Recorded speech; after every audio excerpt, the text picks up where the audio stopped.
नवरात्रि के 7वें दिन आदिशक्ति माँ दुर्गा के 7वें स्वरूप माँ कालरात्रि की पूजा अर्चना की जाती है।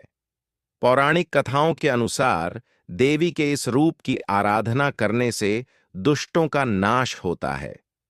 माँ कालरात्रि को वीरता और साहस की प्रतीक माना जाता है। कहा जाता है कि दुष्टों का विनाश करने के लिए आदि शक्ति ने यह भयानक रूप धारण किया था।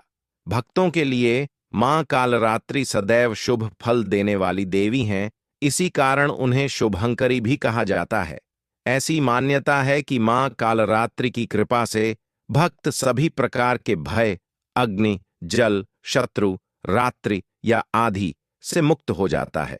देवी कालरात्रि का शरीर रात्रि के अंधकार जैसा काला है।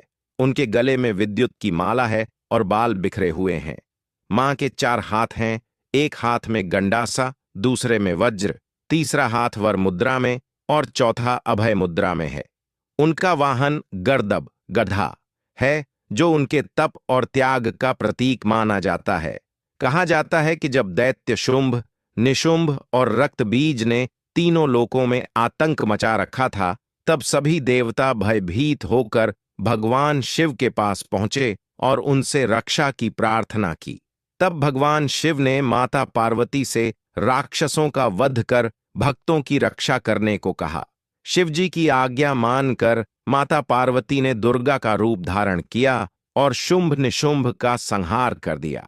जब मां दुर्गा ने दैत्य रक्तबीज को मारने का प्रयास किया, तो उसके शरीर से निकले रक्त की प्रत्येक बूंद से हजारों रक्तबीज उत्पन्न हो गए।